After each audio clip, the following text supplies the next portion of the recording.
শখের জিনিস বেশি দিন থাকে না, সত্যি কথা। এটা আজকে আমি খুব ভালোভাবে বুঝতে পেরেছি। আসলেই শখের জিনিস কখনোই থাকে না, আমাদের মতো গরিবদের কাছে তো মোটেও থাকে না। এই তো বিকালবেলা আমরা সবাই এক জায়গায় বসে গল্প করতেছিলাম, তখনই আমার ভাসুর এসে বলতেছে সে তাদের মুরগিগুলো নাকি বিক্রি করবে। তারপর এই তো আমরা চলে আসছি মুরগিগুলো কেনার জন্য। সবাই সবারটা বেছে বেছে মাপ দিয়ে নিচ্ছে।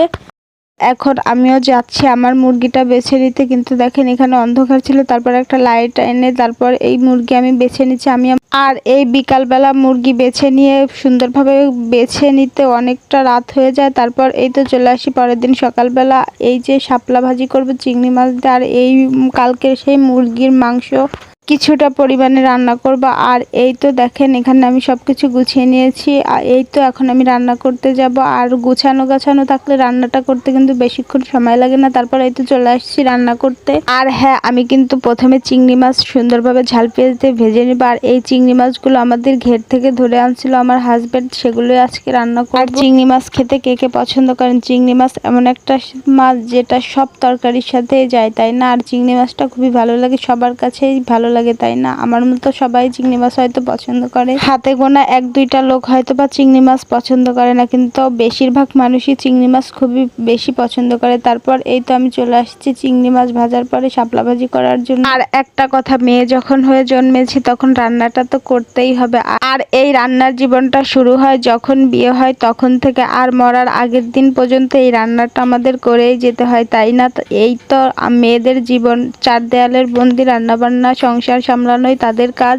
এখনকার জেনারেশনে এটা একটু কমই দেখা যায়, কিন্তু আমার দাদি, আমার আম্মু, আমার নানু, আমার শাশুড়ির মুখ থেকে শুনেছি তাদের জীবনের রান্নাবান্না ছাড়া আর কোনোই কাজ ছিল না। তাদের সারাটা দিন রান্না করতে করতেই যেত, ঘুম থেকে উঠে রান্না, আবার ঘুমানোর আগে রান্না।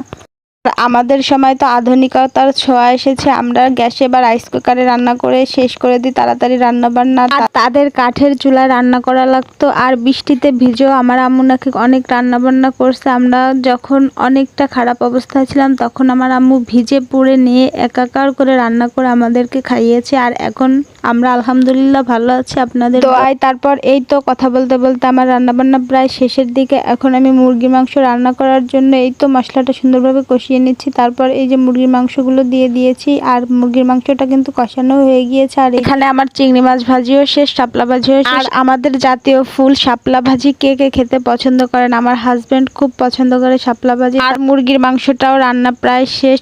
আর এই মুরগিটা নিজেদের পালাতো, সেজন্য অনেকটা স্বাদ হয়েছিল, রান্নাটাও খুব সুন্দরভাবে করেছিলাম, সেজন্য ভালো লাগতেছিল। তারপর এই তো আমার মুরগির মাংস রান্না করা শেষ, এখন আমি নামিয়ে নিয়েছি। আর দেখেন কত সুন্দর কালার আসছে। আর তারপর